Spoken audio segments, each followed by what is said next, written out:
Students, मैं professor उदय टेके आज के इस एडवांस अकाउंटिंग के लेक्चर में सबका स्वागत करता हूं। आज हम बैंक फाइनल अकाउंट एक्चुअल में कैसे तैयार किए जाते हैं उसके बारे में डिस्कशन करेंगे। इसके लिए हमने यहाँ एक एग्जाम्पल लिया है। पहले वो एग्जाम्पल हम क्या करते हैं, रीड करते हैं। क्या है example? From the following balances extracted from the books of Tushar bank limited Akola, prepare the profit and loss account for the year ended 31st March 2015 and the balance sheet as on that date. So ये data है Tushar bank limited का Akola, Tushar bank limited Akola की है, और हमें 31st मार्च का जो profit and loss account है और बैलेंस शीट क्या करनी है, तैयार करनी है।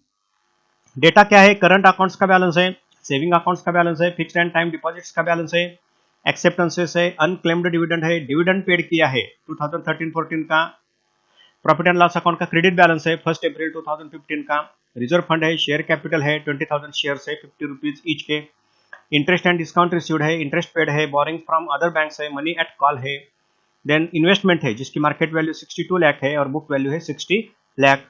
फिर प्रीमाइसेस है, आफ्टर डिप्रिशिएशन प्रीमाइसेस की वैल्यू है 24 लाख रुपीज और ये डिप्रिशिएशन है 31 मार्च 2014 तक का, वो है रुपीज 2 लाख का।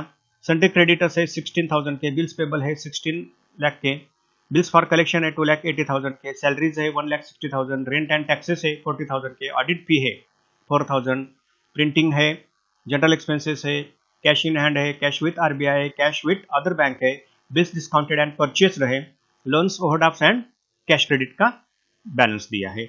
और एडजस्टमेंट है अदर इंफॉर्मेशन, जिसमें पहली इंफॉर्मेशन है ऑथराइज्ड शेयर कैपिटल है इस बैंक का ₹20 लाख का, जो डिवाइड किया है 40,000 शेयर्स में और हर एक शेयर की वैल्यू है 50 rupees each. Rebate on bill discounted amounted to ₹10,000 है। Create a provision for taxation ₹2 lakh, provision for bad and doubtful debts is required to be made at 60,000 and last adjustment है provide 5% depreciation on original amount of premises. So एक Tushar bank का data है, balances दिए हैं और उस balances से हमें क्या तैयार करना है, profit and loss account and balance sheet as on 31 March 2015। So हमें पहले ये जो फॉर्म है उसको प्रिपेयर करना पड़ता है, जिसमें पहला फॉर्म ए है in the books of Tushar bank limited. हमें ये बैलेंस शीट और प्रॉफिट एंड लॉस अकाउंट तैयार करना है। तो पहले हम इस फॉर्म को तैयार करते हैं। फॉर्म ए बैलेंस शीट का फॉर्म होता है। So balance sheet as on 31 March 2015, जिसमें 3 कॉलम होते हैं, पर्टिकुलर्स, शेड्यूल नंबर और अमाउंट। ये अमाउंट हम करंट ईयर की लेंगे। यहाँ प्रीवियस ईयर का भी कॉलम क्या होता है, अटैच होता है एक्चुअल में, लेकिन प्रॉब्लम सॉल्व करते वक्त खाली हम करंट ईयर का ही डेटा लेंगे, क्योंकि ट्रायल बैलेंस में करंट ईयर का ही डेटा दिया होता है। नेक्स्ट, पहले ये जो फॉर्म है, पहला पार्ट होता है कैपिटल एंड लायबिलिटीज का, जिसमें 5 शेड्यूल होते हैं। इसको हमने डिस्कस किया है। पहला शेड्यूल होता है कैपिटल का, वो कैपिटल हम शेड्यूल नंबर 1। दूसरा शेड्यूल होता है रिजर्व्स एंड सरप्लस का, शेड्यूल नंबर 2। तीसरा शेड्यूल हमें तैयार करना पड़ता है डिपॉजिट्स का, वो है schedule number 3। Next, borrowing, schedule number 4, and then other liabilities and provision, schedule number 5। So ये जो 5 आइटम है उसकी यहाँ हम क्या करते हैं, टोटल लेते हैं। देन नेक्स्ट पार्ट जो है फॉर्म ए का, वो होता है असेट्स का, जिसमें 6 शेड्यूल होते हैं। पहला शेड्यूल होता है cash in hand and with RBI, schedule number 6। 7 number का शेड्यूल होता है कैश एट बैंक, यानी कि दूसरे बैंक में जो कैश है वो cash at bank, and money at call and short notice, number 7। Then investment schedule होता है, इसका नंबर होता है 8। देन एडवांसेस का schedule number 9। Then fixed assets का schedule number 10। Then other assets का शेड्यूल नंबर 11, और इसकी टोटल की जाती है। असेट्स के जो 6 शेड्यूल है उसकी टोटल, और ये टोटल क्या होती है, शेड्यूल जो है पहले 5 शेड्यूल्स और नेक्स्ट के जो 6 शेड्यूल की टोटल है वो क्या होती है, मैच होती है। उसको हम क्या कहते हैं, बैलेंस शीट टैली हो गई। और उसके बाद शेड्यूल नंबर 12 होता है कॉन्टिंजेंट लायबिलिटीज का, और देन हमें यहाँ जो बिल्स कलेक्शन के लिए बैंक में आते हैं उसको यहाँ हमें सेपरेट क्या करना पड़ता है, दिखाना पड़ता है। देन फॉर्म बी तैयार करना पड़ता है। ये फॉर्म बी होता है प्रॉफिट एंड लॉस अकाउंट से related, profit and loss account for the year ended 31 March 2015, जिसमें पर्टिकुलर्स, शेड्यूल नंबर और अमाउंट, जिसमें पहले हम क्या करते हैं, इनकम काउंट करते हैं, इसलिए इनकम का पार्ट इनकम, जिसमें interest earn schedule number 13, then other income schedule number 14, इसकी हम टोटल करते हैं और यहाँ हमें बैंक का टोटल इनकम मिलता है। देन एक्सपेंडिचर का पार्ट होता है, जिसमें पहला आइटम होता है इंटरेस्ट एक्सपेंडेड का, जिसको शेड्यूल नंबर 15 दिया गया है। देन होता है ऑपरेटिंग एक्सपेंसेस का, शेड्यूल नंबर 16 होता है इसका।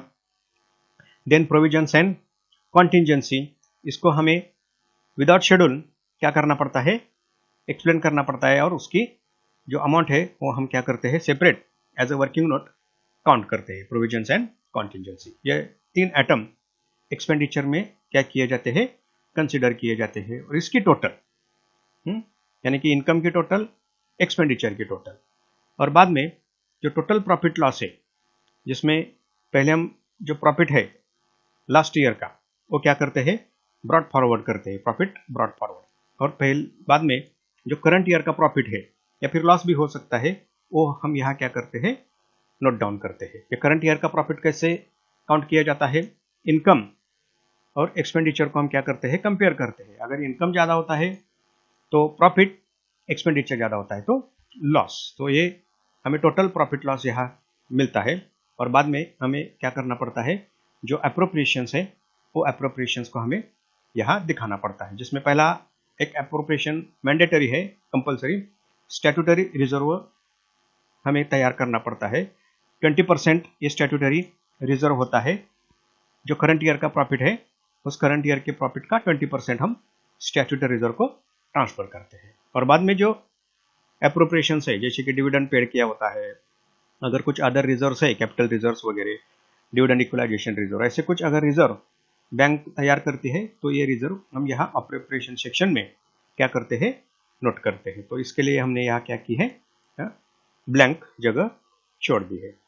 और ये जो हर एक शेड्यूल है कैपिटल का, रिजर्व सरप्लस का, उसको हमें सेपरेट क्या करना पड़ता है, ऑपरेट करना पड़ता है। तो वो शेड्यूल्स ऑपरेट करने के लिए हर एक शेड्यूल सेपरेट हमें तैयार करना पड़ता है। शेड्यूल नंबर 1 कैपिटल, जो भी इस कैपिटल से रिलेटेड ट्रांजैक्शंस है वो ट्रांजैक्शन हम इस शेड्यूल में क्या करते हैं, रिकॉर्ड करते हैं, और इसकी जो टोटल है वो टोटल हम इस शेड्यूल नंबर 1 के सामने रखते हैं। तो ऐसे हर एक शेड्यूल को हमें यहाँ तैयार करना पड़ता है। तो ये शेड्यूल हम यहाँ तैयार करते हैं। तो ये हमने शेड्यूल तैयार किए। शेड्यूल नंबर 2 रिजर्व सरप्लस का है, इसका कैलकुलेशन इसमें। शेड्यूल नंबर 3 है, शेड्यूल नंबर 4 है बोरिंग्स का, शेड्यूल नंबर 5 है अदर लायबिलिटीज एंड प्रोविजन का, शेड्यूल नंबर 6 है cash in hand and with RBI का, schedule number 7 cash at bank and money at call and short notice का, then schedule number 8 है investment का, schedule number 9 है advances का। ये advances हम यहाँ क्या करते हैं, नोट डाउन करते हैं और इसकी टोटल हम उस फॉर्म में ट्रांसफर करते हैं। शेड्यूल नंबर 10 है फिक्स एसेट्स का, देन शेड्यूल नंबर 11 है अदर एसेट्स का, देन कॉन्टिजेंट लायबिलिटीज को हम यहाँ शेड्यूल में दिखाते हैं और उसकी टोटल वहाँ हम ट्रांसफर करते हैं। शेड्यूल नंबर 13 है इंटरेस्ट अर्न का, शेड्यूल नंबर 14 है अदर इनकम का, शेड्यूल नंबर 15 इंटरेस्ट एक्सपेंडेड का, शेड्यूल नंबर 16 ऑपरेटिंग एक्सपेंडिचर्स का। और इस शेड्यूल से रिलेटेड जो ट्रांजैक्शन है पहले इस शेड्यूल में हम क्या करते हैं, नोट करते हैं। उसको पहले नोट करने के बाद उसका हम टोटल काउंट करते हैं और ये टोटल फॉर्म ए और फॉर्म बी में क्या की जाती है, ट्रांसफर की जाती है। और प्रोविजन एंड कॉन्टिजेंसीज को हम without schedule separate as a working note क्या करते हैं, नोट डाउन करते हैं, उसका कैलकुलेशन करते हैं। और ये कैलकुलेशन जो फॉर्म बी है एक्सपेंडिचर में, जो फॉर्म बी में प्रोविजन एंड कॉन्टिजेंसी है, उस प्रोविजन एंड कॉन्टिजेंसी में वो अमाउंट हम क्या करते हैं, नोट डाउन करते हैं। तो ये जो एग्जाम्पल है, ये एग्जाम्पल हम अब क्या करेंगे, आगे जाकर सॉल्व करेंगे। पहला आइटम है करंट अकाउंट्स ₹16 लाख। तो करंट अकाउंट क्या है?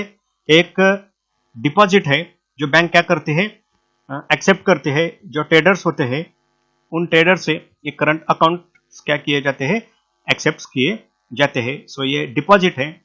सो इसको हम क्या करेंगे, डिपॉजिट शेड्यूल में ट्रांसफर करेंगे। Schedule number 3 current accounts. Current accounts, current accounts. तो करंट अकाउंट का बैलेंस कितना है? करंट अकाउंट का बैलेंस है 1,60,00,000। 1,60,00,000 5, ये करंट अकाउंट का बैलेंस है।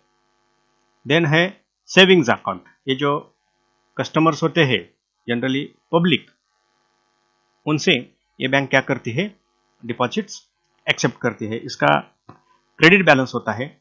सो इसको भी डिपॉजिट शेड्यूल में क्या किया जाता है, पहले ट्रांसफर किया जाता है। ₹60 lakh savings deposits.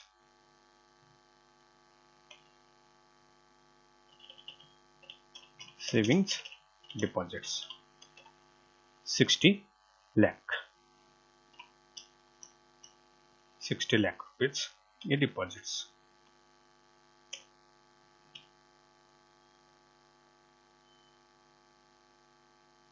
$60 lakh savings deposits.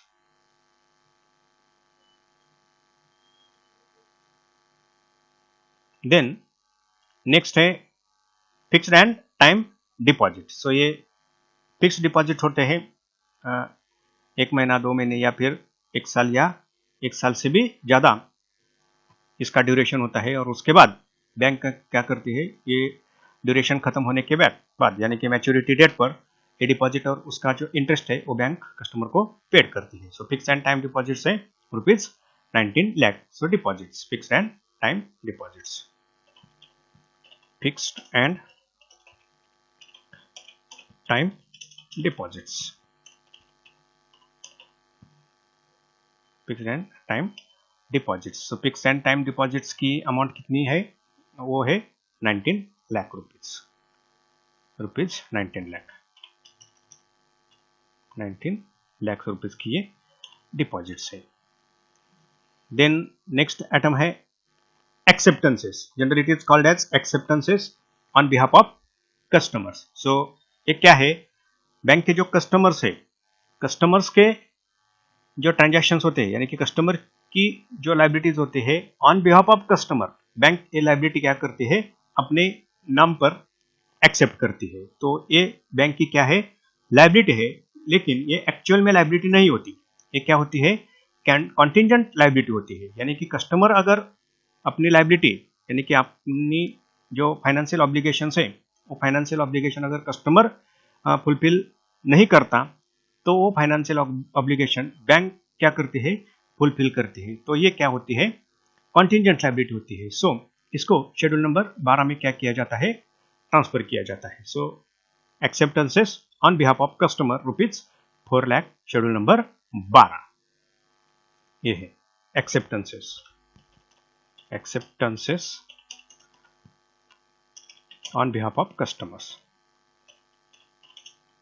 On behalf of customers.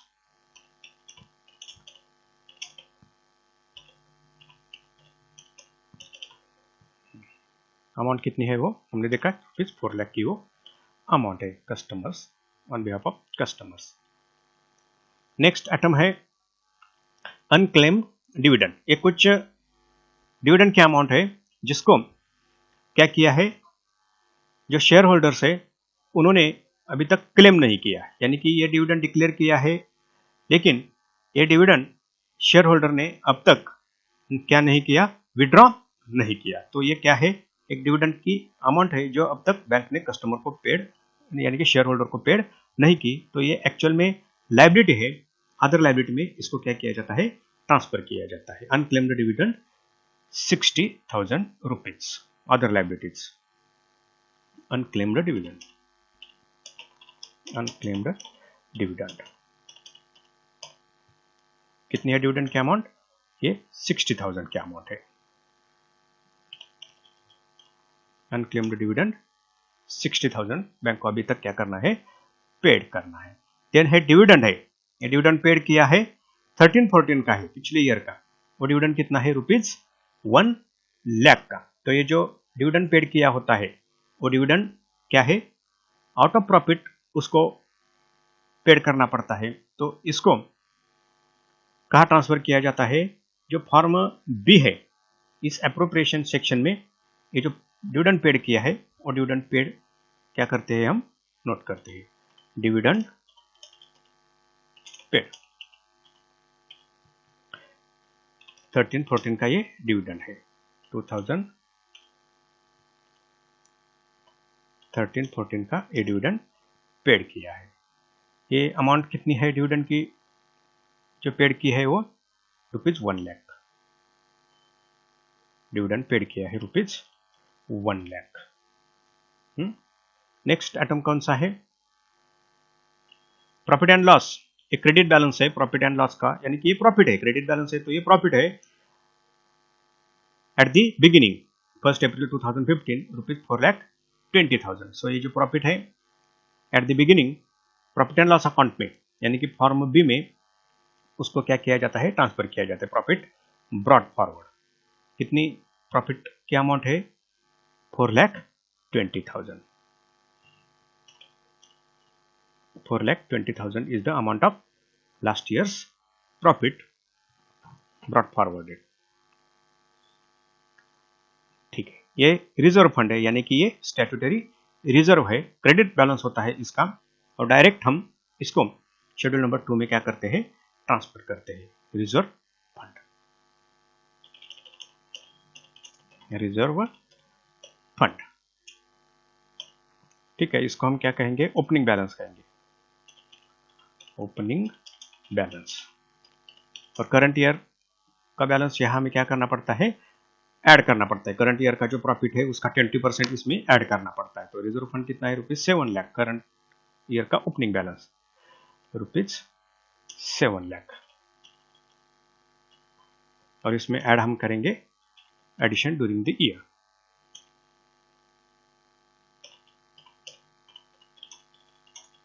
During the year जो करंट ईयर का प्रॉफिट है उसका 20% इसमें हम क्या करेंगे? ऐड करेंगे। वो प्रॉफिट कैलकुलेट करने के बाद ये अमाउंट हमें क्या करनी पड़ती है? यहाँ लेनी पड़ती है। ठीक है, नेक्स्ट है रिजर्व फंड। हो गया रिजर्व फंड। नेक्स्ट है शेयर कैपिटल है, 20,000 शेयर है, 50 उसकी पर शेयर वैल्यू है। तो इसको शेड्यूल नंबर 1 में हमें क्या करना पड़ता है? ट्रांसफर करना पड़ता है। तो शेयर्स जो पेड अप वैल्यू है 50 की, 20,000 शेयर्स की ये 10 लाख है। तो शेयर कैपिटल ट्रांसफर करने से पहले जो एथोराइज शेयर कैपिटल है उसको पहले हमें क्या करना पड़ता है? शेड्यूल में नोट डाउन करना पड़ता है। तो एथोराइज शेयर कैपिटल कितना है? 20 लाख का 40,000 शेयर्स है, जिसकी वैल्यू कितनी है पर शेयर? 50 है। वो पहले हमें शेड्यूल नंबर 1 में ट्रांसफर करनी पड़ती है। सो एथोराइज शेयर कैपिटल,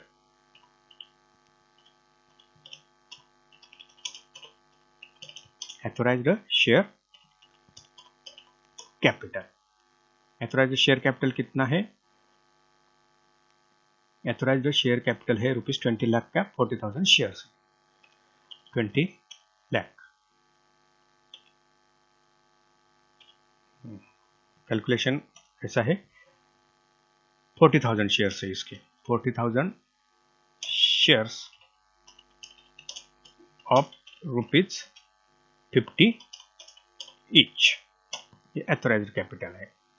और इसका इश्यूड और पेड अप कैपिटल कितना है? Issued and paid up capital,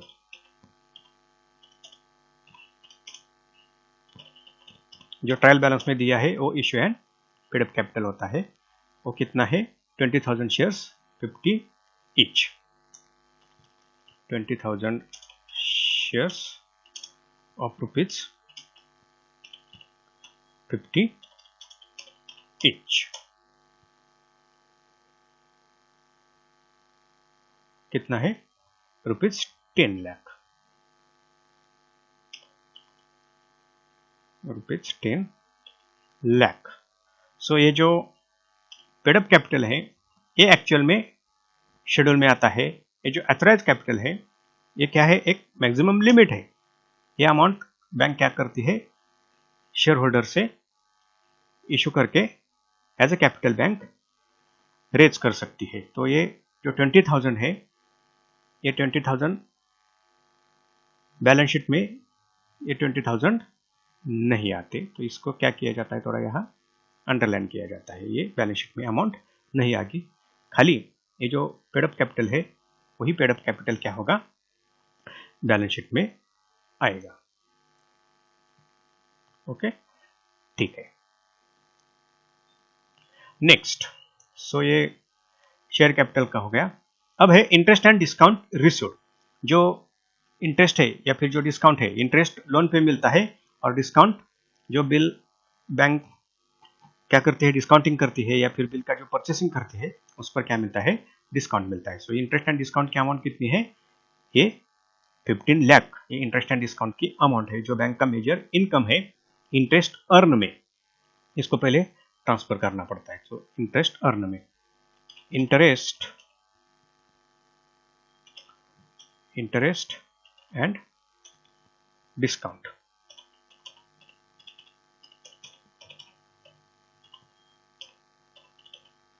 interest and discount received.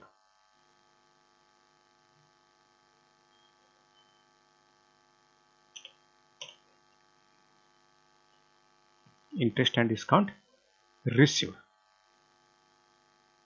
So amount कितनी है इंटरेस्ट एंड डिस्काउंट रिसीव्ड की, 15 लाख ये अमाउंट है इंटरेस्ट एंड डिस्काउंट रिसीव्ड की। 15 लाख, ये 15 लाख इनर कॉलम ने हमने क्यों लिया है, इसको एक मेजर एडजस्टमेंट होती है और वो कौन सी होती है, रिबेट ऑन बिल्स डिस्काउंटेड। सो ये एडजस्टमेंट भी हम यहाँ क्या करते हैं, सॉल्व करते हैं। ये है देखो 2 नंबर पे, rebate on bills discounted amounted to ₹10,000। तो ये रिबेट का मतलब क्या है, it is a amount of discount.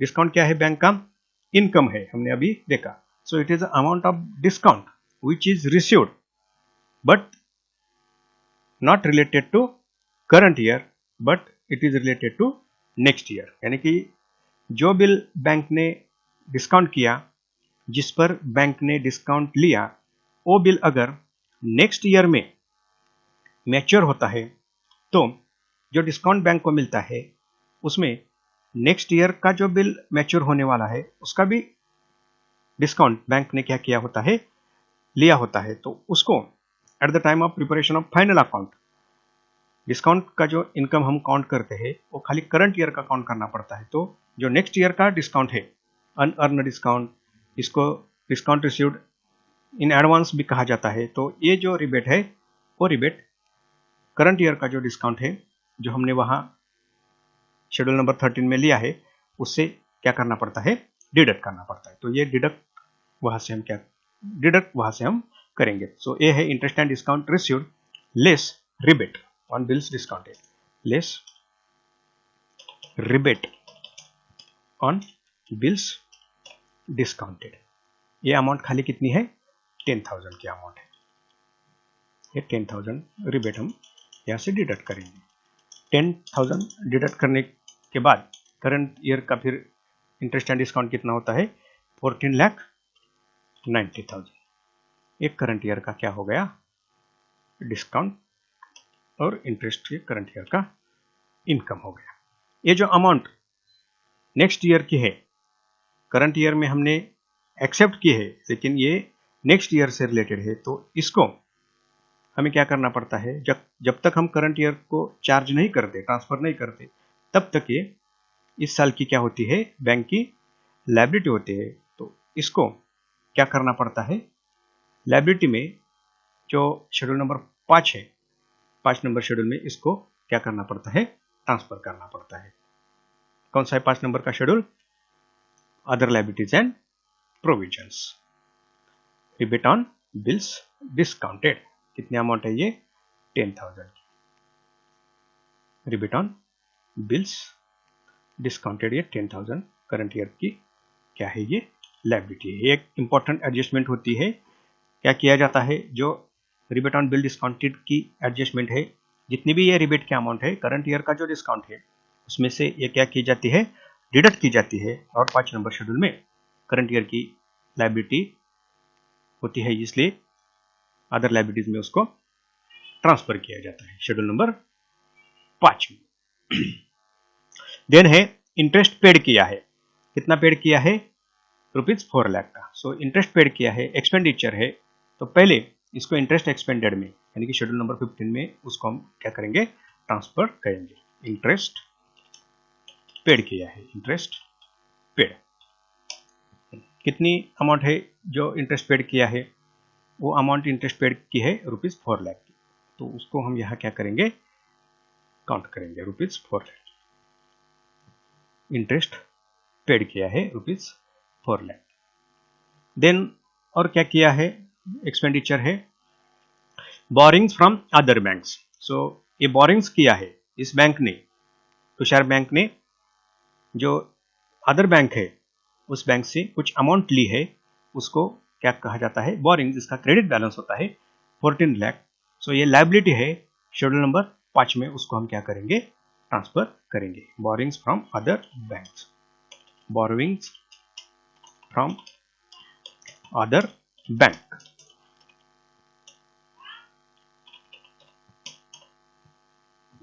Amount कितनी यहाँ हमने बोरो की है अदर बैंक से, वो अमाउंट बोरो की है ₹14 लाख।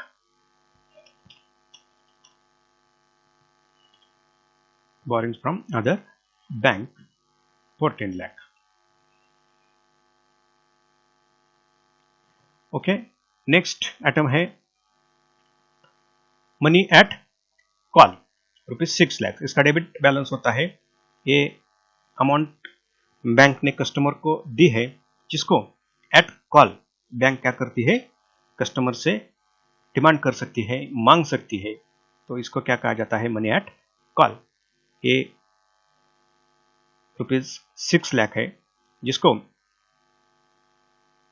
असेट में क्या किया जाता है, काउंट किया जाता है, यानी कि शेड्यूल नंबर जो 7 है, cash at bank and money at call and short notice, उसमें यहाँ पहले हम क्या करेंगे, उसको ट्रांसफर करेंगे, money at call schedule number 7, money at call. और ये मनी एट कॉल कितनी है, ₹6 लाख की। Money at call ₹6 lakh, money at call ₹6 lakh.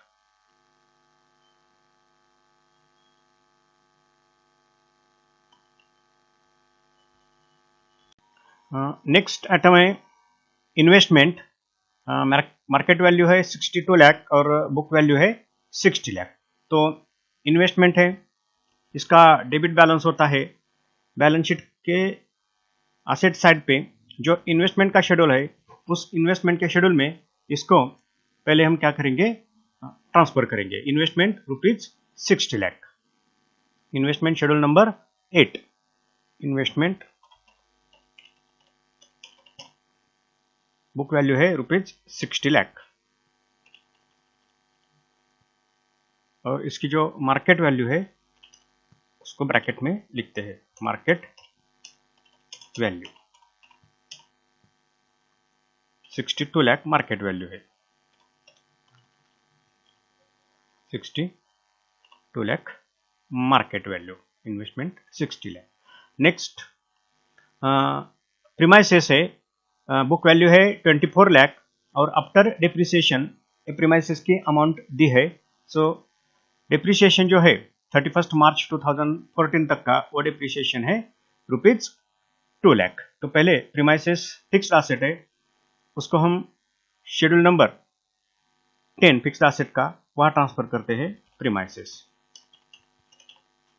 Premises जिसकी बुक वैल्यू है प्रीमाइसेस 24 लाख और डिप्रिसिएशन 2 लाख है, 24 लाख।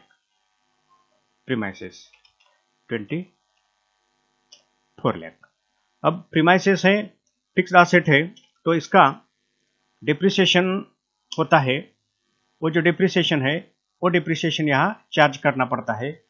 इसके लिए पहले इसको हम इनर कॉलम में लेंगे और डिप्रिसिएशन डिडक्ट करने के बाद जो अमाउंट मिलेगी वो आउटर कॉलम में क्या करेंगे, ट्रांसफर करेंगे। तो प्रीमाइसेस का डिप्रिसिएशन कितना है, उन्होंने कहा है नंबर 5 पे, provide 5% depreciation on the original amount of premises. So जो ओरिजिनल अमाउंट है प्रीमाइसेस की उस पर 5% डिप्रिसिएशन चार्ज करना है। तो ओरिजिनल अमाउंट कितनी होगी,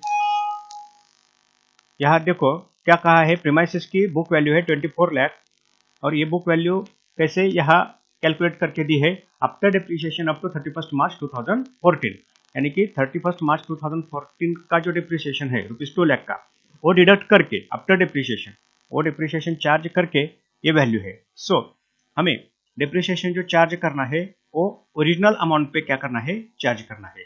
तो ओरिजिनल अमाउंट पहले हमें यहाँ क्या करनी पड़ेगी, कैलकुलेट करनी पड़ेगी। और ओरिजिनल अमाउंट कितनी होगी, ए 24 लाख, ए 2 लाख, तो ओरिजिनल अमाउंट कितनी हो गई 26 लाख। तो डिप्रिसिएशन 26 लाख पर 5% से हमें क्या करना पड़ेगा, चार्ज करना पड़ेगा। तो डिप्रिसिएशन पहले हम यहाँ क्या करेंगे, डिडक्ट करेंगे, less depreciation, less depreciation, depreciation. और ये डिप्रिसिएशन का कैलकुलेशन कैसे कहा है, on purchase value, total value. Depreciation की अमाउंट हमें कैसे कैलकुलेट करनी है, ओरिजिनल अमाउंट, तो ओरिजिनल अमाउंट 26 लाख है, उस पर 5% डिप्रिसिएशन, 5% ऑन 26 लाख, 26 लाख, 26 लाख पर 5%। तो डिप्रिसिएशन 26 लाख पर एज 5% कितना होगा, 26 lakh, 26 lakh 5% depreciation 1,30,000. So 1,30,000 is the amount of depreciation, 1,30,000।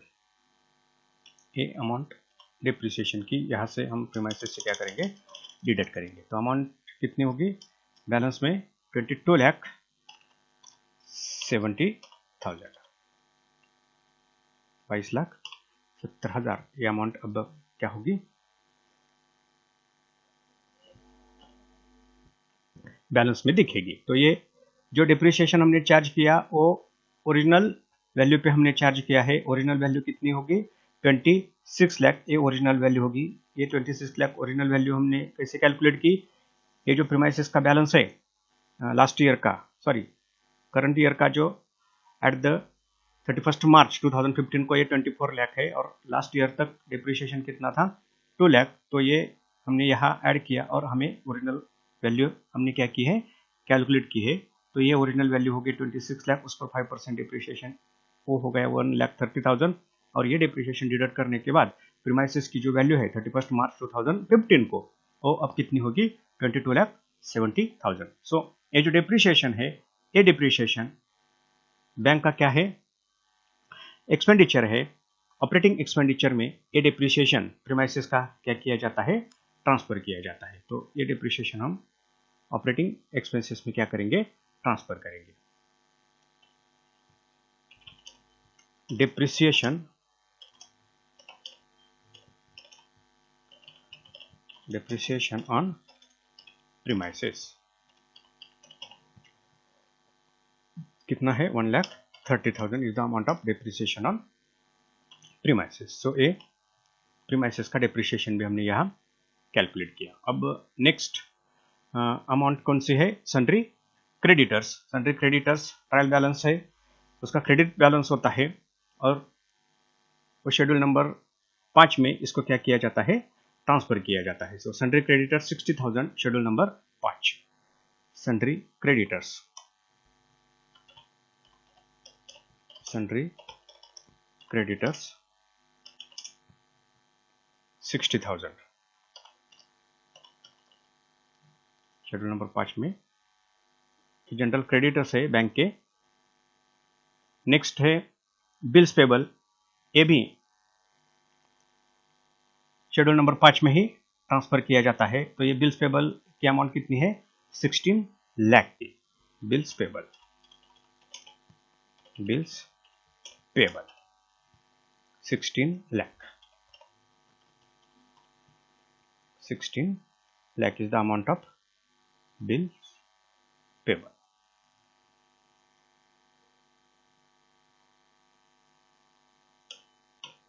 Bills payable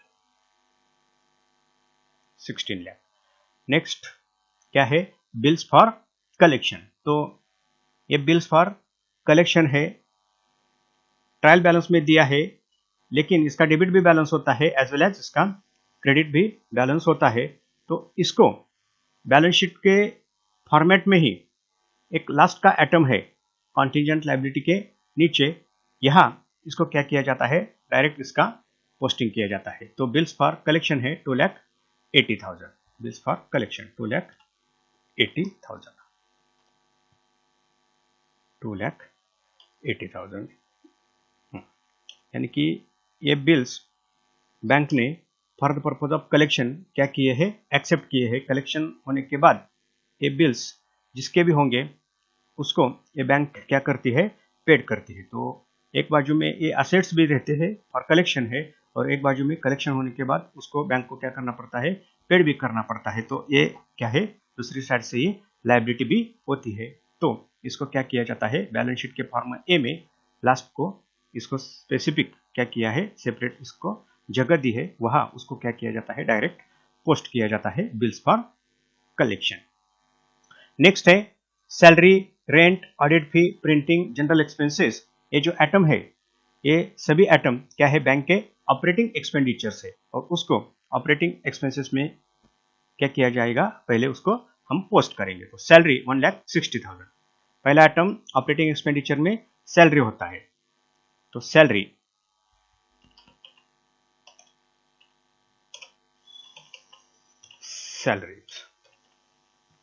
salaries की अमाउंट कितनी है उसको पहले पोस्ट करेंगे। Salary 1,60,000, salary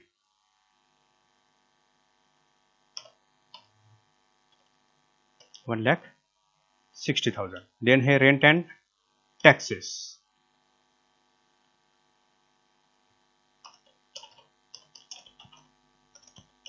rent and taxes.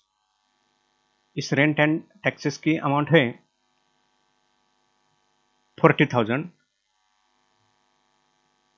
40,000, 40,000। Then है ऑडिट फी, ऑडिट फीस, ऑडिट फीस की अमाउंट है, ऑडिट फीस है ये 4,000, ऑडिट फी 4,000। देन देखा हमने प्रिंटिंग है, प्रिंटिंग की अमाउंट है, ऑपरेटिंग एक्सपेंडिचर प्रिंटिंग की अमाउंट है 10,000, जनरल एक्सपेंसेस के बाद में प्रिंटिंग की अमाउंट है 10,000, और देन है जनरल एक्सपेंसेस, जनरल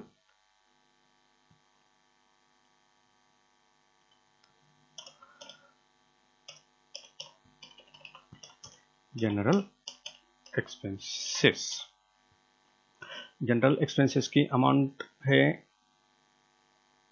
6,000 है, general expenses 6,000, 6,000 general expenses.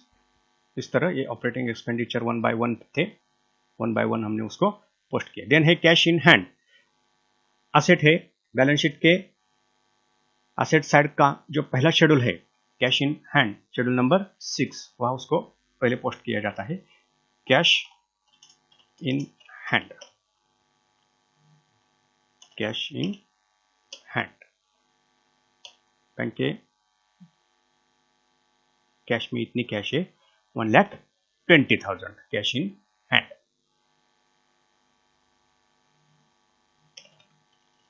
1,20,000 is the amount of cash in hand.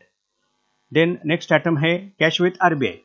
Schedule number 6 में पहले उसको ट्रांसफर करेंगे, किया जाता है cash with RBI. Cash with RBI, reserve bank के पास ये कैश रखी गई है, वो है 30 लाख।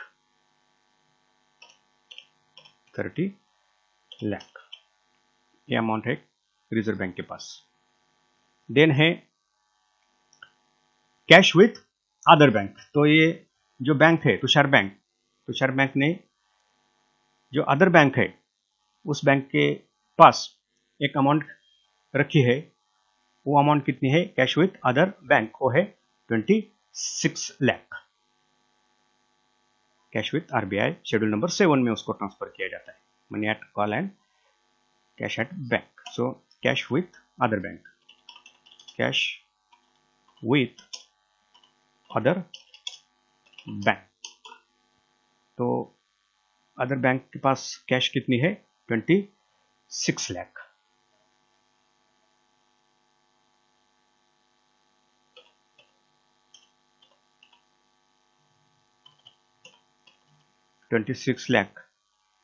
अदर बैंक में एक कैश रखी गई है। और नेक्स्ट आइटम है bills discounted and purchased, and next है loans overdrafts and cash credit. तो ये दोनों ही आइटम क्या है एडवांसेस है। पहला एडवांसेस कौन सा है बिल्स डिस्काउंटेड एंड परचेस्ड, और दूसरा एडवांस कौन सा है लोन्स, यानी कि long term loans overdraft facility दी है, या फिर कैश क्रेडिट फैसिलिटी जो कस्टमर है उनको जो ट्रेडर्स वगैरह रहते हैं उनको ये फैसिलिटी दी जाती है। तो ये दोनों ही क्या है मेजर इनकम के सोर्स रहते हैं। इस पर बैंक को इनकम मिलता है इंटरेस्ट अर्न के नेचर का, यानी कि इंटरेस्ट अर्न जो इनकम होता है वो इस बिल्स डिस्काउंटेड या परचेस पर, लोन्स ओवरड्राफ्ट और कैश क्रेडिट पर ये मिलता है। तो ये बैंक के क्या है एडवांसेस है। तो इसको एडवांसेस शेड्यूल में पहले क्या करते हैं ट्रांसफर करते हैं। Bills discounted and purchased rupees 12 lakh, bills discounted and purchased. Schedule number 9, bills discounted and purchased. कितने ही अमाउंट ये बिल्स डिस्काउंटेड एंड परचेस की अमाउंट है rupees 12 lakh, 12 lakh.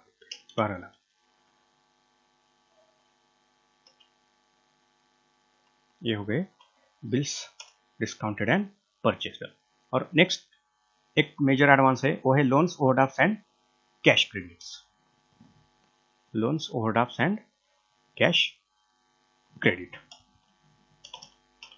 Loans overdraft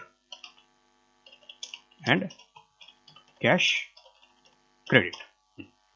तो देखो loans overdraft and cash credit, तो ये जो लोन्स ओवरड्राफ्ट्स और कैश क्रेडिट कलेक्टिवली ये अमाउंट हमें यहाँ दी है।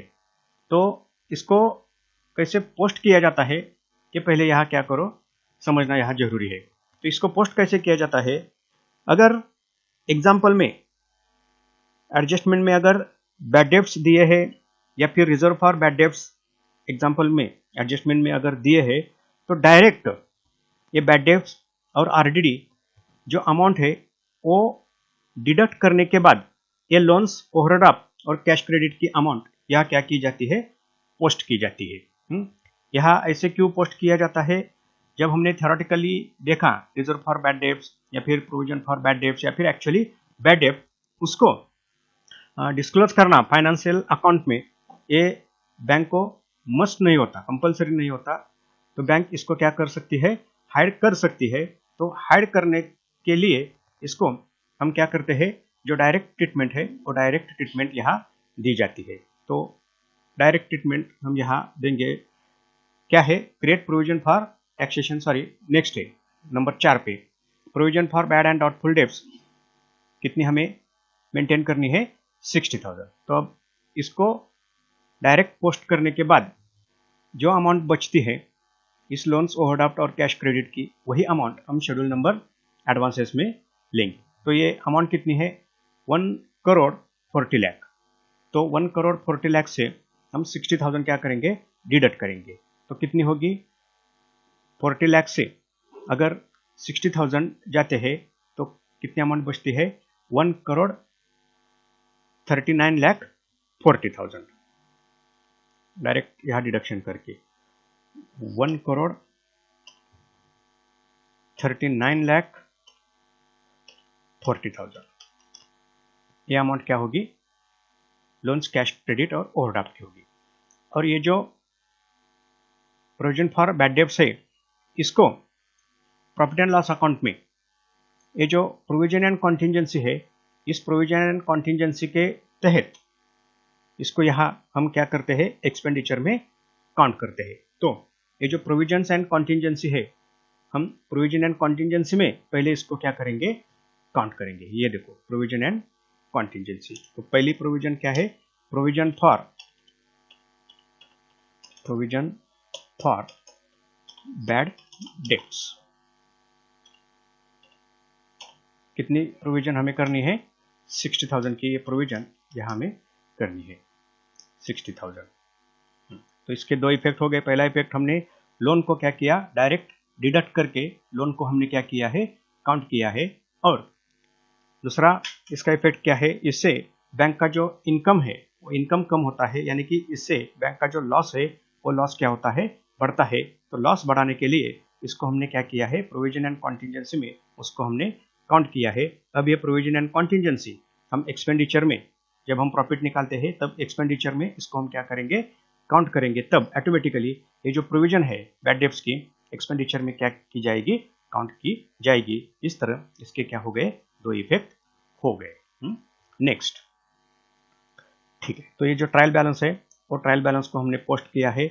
कुछ जो एडजस्टमेंट्स थी उसको भी हमने उसी वक्त क्या किया है, पोस्ट किया है। तो देखेंगे ये कैपिटल की एडजस्टमेंट भी हमने देखी है, रिबेट एंड बिल डिस्काउंटेड को भी हमने क्या किया है, उसकी ट्रीटमेंट दी है। अब प्रोविजन फॉर जो टैक्सेशन है, create a provision for taxation, उसको हमें क्या करना है, ट्रीटमेंट, उसकी हमें ट्रीटमेंट देनी है। तो ये प्रोविजन है, हर एक प्रोविजन पहले हम क्या करते हैं, पहले हमें क्या करना पड़ता है, ये जो प्रोविजन एंड कॉन्टिजेंसी है, उस प्रोविजन एंड कॉन्टिजेंसी में उसको हमें पहले क्या करना पड़ता है, काउंट करना पड़ता है। तो ये प्रोविजन एंड कॉन्टिजेंसी में ये second provision, provision for taxation, provision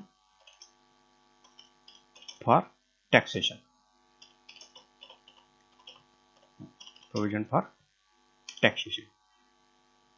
tax की प्रोविजन हमें कितनी करनी है, प्रोविजन फॉर टैक्सेशन ₹2 लाख। ये 2 लाख की क्या है, टैक्स की प्रोविजन है, ₹2 लाख।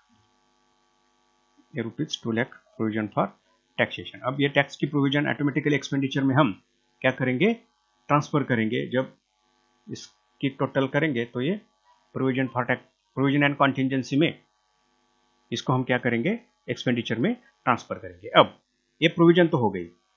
जब हम टैक्स काउंट करते हैं तब इस प्रोविजन से और टैक्स बैंक क्या करती है, गवर्नमेंट को पेड करती है। तब तक ये जो प्रोविजन है बैंक की क्या होती है, लायबिलिटी होती है। तो ये प्रोविजन अब क्या हो गई, बैंक की लायबिलिटी हो गई। उसको शेड्यूल नंबर 5 में क्या किया जाता है, ट्रांसफर किया जाता है, अदर लायबिलिटीज एंड प्रोविजंस। ये देखो provision and provision for taxation. कितनी टैक्स की प्रोविजन है, ₹2 लाख की ये टैक्स की प्रोविजन है, ₹2 लाख। ये 2 लाख की टैक्स की प्रोविजन हमने क्या की, काउंट की है। ये लायबिलिटी हो गई। नेक्स्ट, बैड डेब्ट्स तो हमने अभी ये प्रोविजन की है और डिप्रिसिएशन को भी हमने क्या किया है, काउंट किया है। तो इस तरह ये जो प्राइमरी इंफॉर्मेशन है, यानी कि जो बैलेंसेस है, ये जो एडजस्टमेंट है, उसको हमने क्या किया है, शेड्यूल में ट्रांसफर किया है। अब पहले हमें प्रॉफिट निकालना पड़ता है।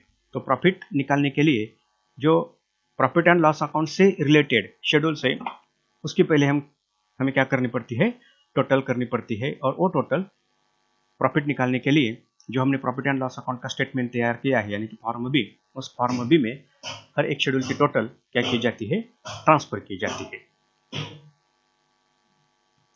ओके, इंटरेस्ट अर्न, कितनी है इंटरेस्ट अर्न की अमाउंट? 14,90,000 ये इंटरेस्ट अर्न की अमाउंट है।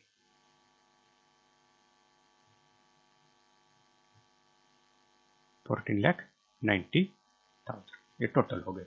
इस तरह इसको हमें टोटलाइज करना पड़ता है।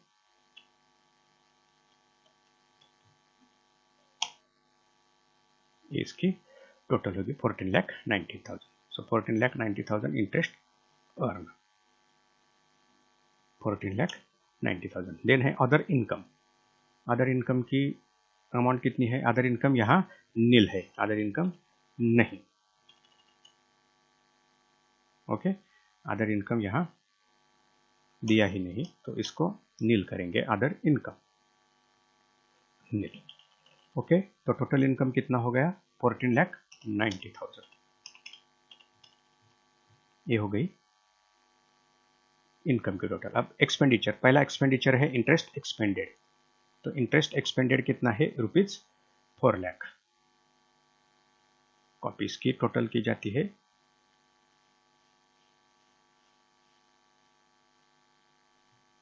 ₹4 लाख।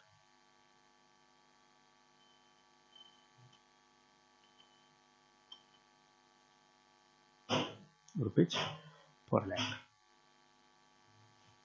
ये हो गए ₹4 लाख इंटरेस्ट एक्सपेंडेड। देन है ऑपरेटिंग एक्सपेंडिचर। एक मेजर एक्सपेंडिचर का ये बैंक का सोर्स रहता है, ऑपरेटिंग एक्सपेंडिचर। कितना है ऑपरेटिंग एक्सपेंडिचर? देखो यहाँ हम काउंट करेंगे। 1,60,000, सॉरी 1,60,000, 1,30,000, ये 1,60,000 और 2 लाख हो गए। 2 लाख प्लस 1,30,000, 3,30,000, 3,30,000 प्लस 10, 3,40,000, और ये 4 और 10 ये 6, तो 3,60,000 हो गए। ठीक है, उसका कैलकुलेशन ही करते हैं। देखो 1,60,000, 1,30,000, 1,60,000 plus 1,30,000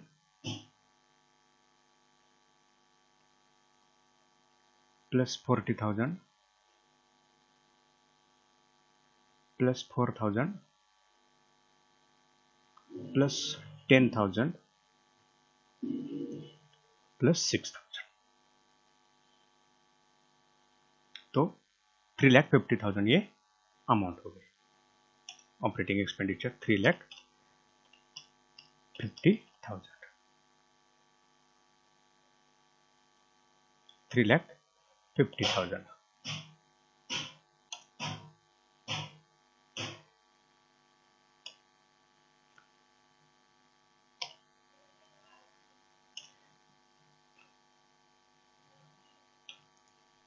$3,50,000 is the amount of operating expenditure। Operating expenditure की अमाउंट कितनी होगी? 3,50,000। ये देखो 3,50,000 ये ऑपरेटिंग एक्सपेंडिचर की अमाउंट। और ये प्रोविजन एंड कॉन्टिजेंसी, दो प्रोविजन यहाँ हमने की है, प्रोविजन एंड कॉन्टिजेंसी। देखो प्रोविजन एंड कॉन्टिजेंसी दो प्रोविजन है, एक 60,000 की बैड डिप्स की और टैक्सेशन की 2 लाख की। तो ये प्रोविजन एंड कॉन्टिजेंसी कितने हो गए? 2,60,000,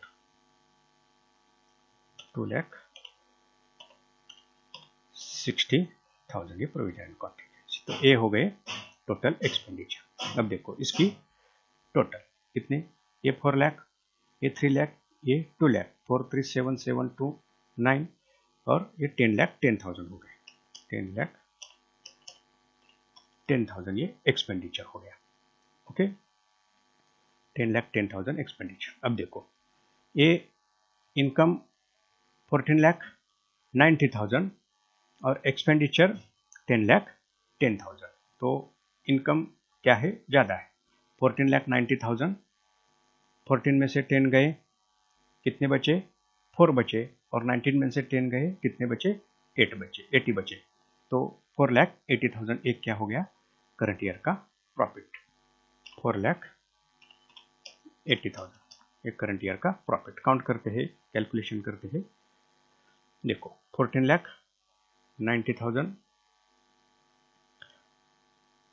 माइनस 10,10,000 10,10,000 ओके 4,80,000 ये क्या हो गई, करंट ईयर की प्रॉफिट की अमाउंट हो गई। और इसमें क्या किया जाता है, जो लास्ट ईयर का प्रॉफिट है ब्रॉट फॉरवर्ड, वो प्रॉफिट इसमें क्या किया जाता है, ऐड किया जाता है। लास्ट ईयर का प्रॉफिट कितना है, 4,20,000, तो कितना हो गया 4,20,000 और 4,80,000 ये टोटल प्रॉफिट हो गया 10 लाख। टोटल प्रॉफिट कितना हो गया 10 लाख, 10 लाख नहीं 448 9 लाख सॉरी, प्रॉफिट कितना हो गया 9 लाख। 4,20,000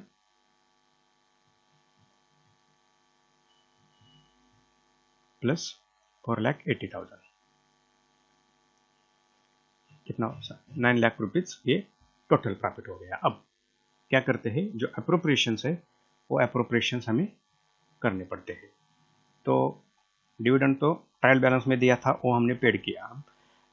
यहाँ प्रिपरेशन कौन सा होगा, ट्रांसफर टू स्टैट्यूटरी रिजर्व। सो जो करंट ईयर का प्रॉफिट है उसका 20% स्टैट्यूटरी रिजर्व में ट्रांसफर किया जाता है। करंट ईयर का प्रॉफिट है 4,80,000, इसका 20%, 4,80,000 का 20%। सो 4,80,000 डिवाइडेड बाय 100 इंटू 20% प्रॉफिट 96,000 ये स्टैट्यूटरी रिजर्व के लिए प्रोविजन हो गई। और ये जो करंट ईयर की प्रोविजन है, वो करंट ईयर की प्रोविजन 96,000 वो लास्ट ईयर का जो बैलेंस है रिजर्व फंड का, उसमें क्या की जाती है, ऐड की जाती है। सो ये रिजर्व फंड लास्ट ईयर का बैलेंस कितना है, 7 लाख का लास्ट ईयर का बैलेंस है, उसको हम क्या करेंगे, यहाँ ये 96,000 ऐड करेंगे। तो रिजर्व सरप्लस में से रिजर्व का यानी कि रिजर्व फंड का बैलेंस कितना हो गया, 7,96,000, 7,96,000 ये अब टोटल बैलेंस हो गया। अब ये प्रोविजन हमने ट्रांसफर की, डिविडेंड को हमने पेड किया, अब प्रॉफिट का बैलेंस, इसको क्या कहा जाता है, सरप्लस, सरप्लस कहा जाता है। देखो टोटल प्रॉफिट कितना था हमारा 9 लाख का, ये टोटल प्रॉफिट रुपीज 9 लाख, ऊपर हमने वो टोटल प्रॉफिट काउंट किया है, ये टोटल प्रॉफिट। और ये टोटल प्रॉफिट में से ये दो अप्रोप्रिएशन हो गए 1,96,000। सो 9 लाख में से 1,96,000 गए, ये 9 लाख टोटल प्रॉफिट, 9 लाख में से कितने गए, 1,96,000, 1,96,000 ये अमाउंट अप्रोप्रिएशन हो गया।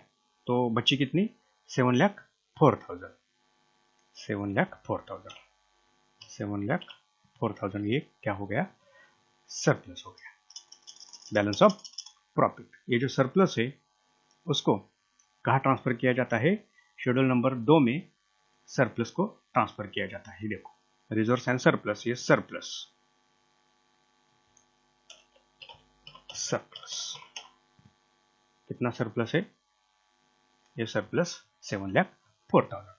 और इस सरप्लस ट्रांसफर करने के बाद हर एक शेड्यूल की टोटल करके बैलेंस शीट में क्या करते हैं, उसको हम ट्रांसफर करते हैं और बैलेंस शीट को टैली किया जाता है। तो पहला ये 10 लाख कैपिटल, 10 लाख कैपिटल, ये देखो कैपिटल 10 लाख, 10 लाख का ये कैपिटल। दूसरा है reserve and surplus, reserve and surplus 7,96,000 और ये 7,04,000, ये अमाउंट कितनी हो गई, 15 लाख हो गए, 15 लाख ये reserve and surplus.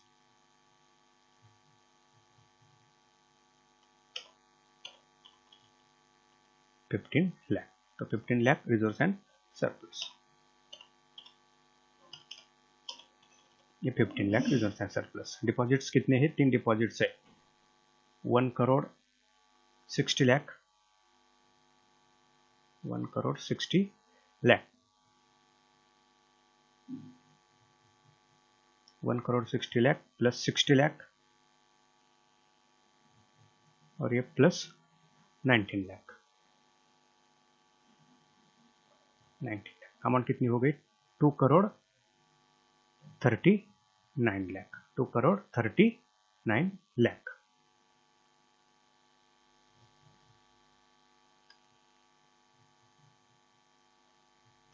To crore 39 lakh, ये देखो 2 करोड़ 39 लाख, ये अमाउंट हो गई डिपॉजिट्स की। डिपॉजिट 2 करोड़ 39 लाख।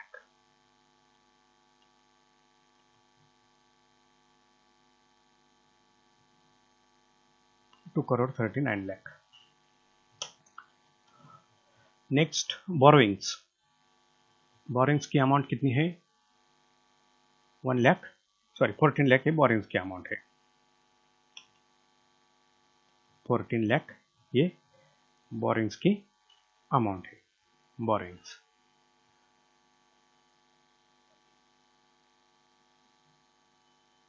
ठीक है, 14 लाख ये बोरोइंग्स की अमाउंट है। ये देखो 14 लाख, 14 लाख ये बोरोइंग्स की अमाउंट। टोटल वहां करेंगे, 14 लाख ये बोरोइंग्स हो गई।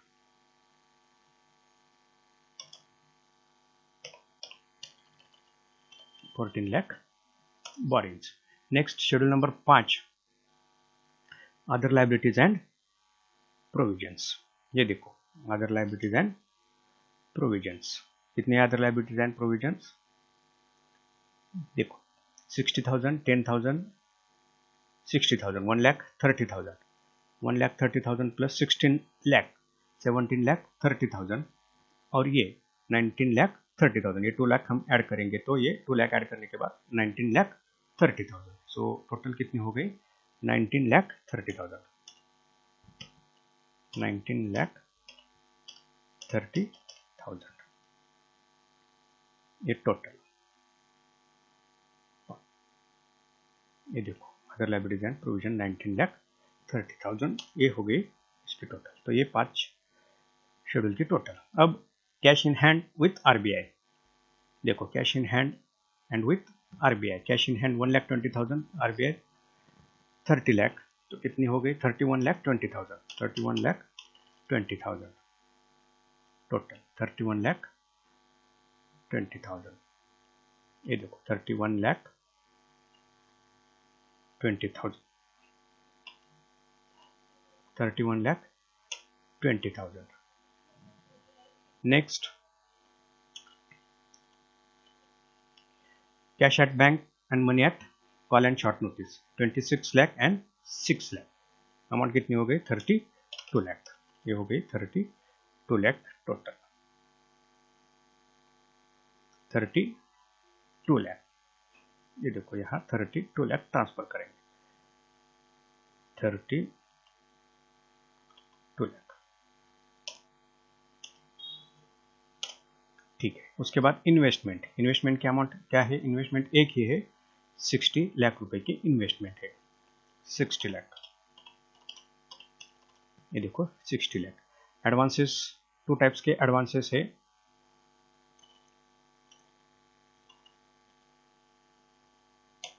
ये देखो एडवांसेस, ये 12 लाख और 1 करोड़ 39 लाख 40,000। सो पहले ये 12, ये देखो 12 लाख, 12 लाख और ये 1 करोड़ 39 लाख, 1 करोड़ 39 लाख 40,000। ये टोटल हो गई 1 करोड़ 51 लाख 40,000, 1 करोड़ 51 लाख 40,000,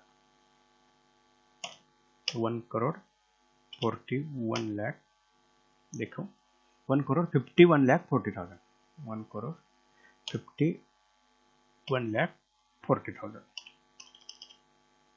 देखो 1 करोड़ 51 लाख 40,000 ये हो गई एडवांसेस की total.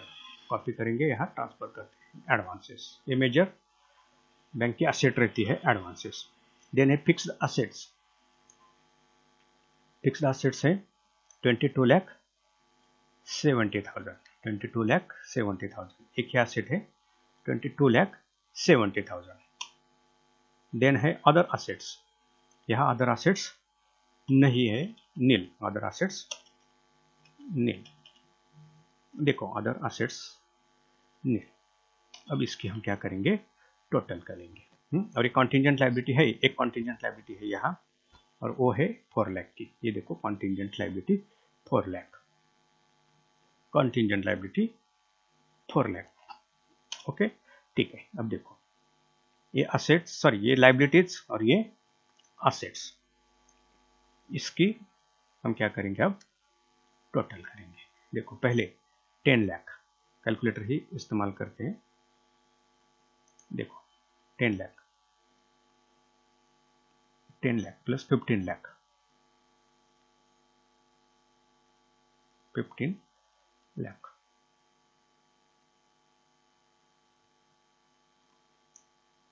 15 lakh plus 2 crore 39 lakh, 2 crore 39 lakh plus 14 lakh, 14 lakh plus 19 lakh 30,000, 19 lakh 30,000, 19 lakh 30,000। Okay, इसकी टोटल 2 करोड़ 79 लाख 30,000, 2 करोड़ 79 लाख 30,000। ये लायबिलिटीज। अब असेट्स को हम कंपेयर करके देखते हैं।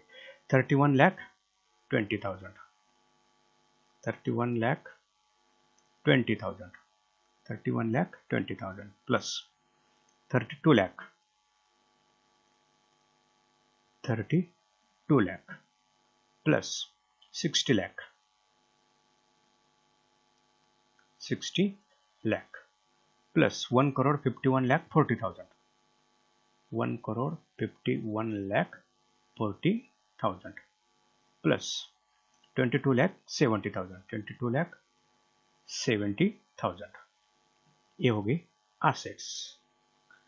देखो कितनी आ गई, 2 करोड़ 79 लाख 30,000, 2 करोड़ 79 लाख 30,000, 2 करोड़ 79 लाख 30,000। ये असेट्स की टोटल। देखो ये असेट्स और ऊपर लायबिलिटी क्या होती है, इज इक्वल, ये टोटल आती है। उसको क्या कहा जाता है, बैलेंस शीट टैली हो गई, ऐसे कहा जाता है। और ये जो दो आइटम है उसकी जो टोटल है वो टोटल करना यहाँ जरूरी नहीं होता। वो आइटम क्या किए जाते हैं, सेपरेट दिखाई देते हैं या फिर दिखाए जाते हैं। इस तरह से हम जो एग्जाम्पल दिया गया है उस एग्जाम्पल को सामने रखकर इस तरह से बैलेंस शीट और प्रॉफिट एंड लॉस अकाउंट क्या किया जाता है, तैयार किया जाता है।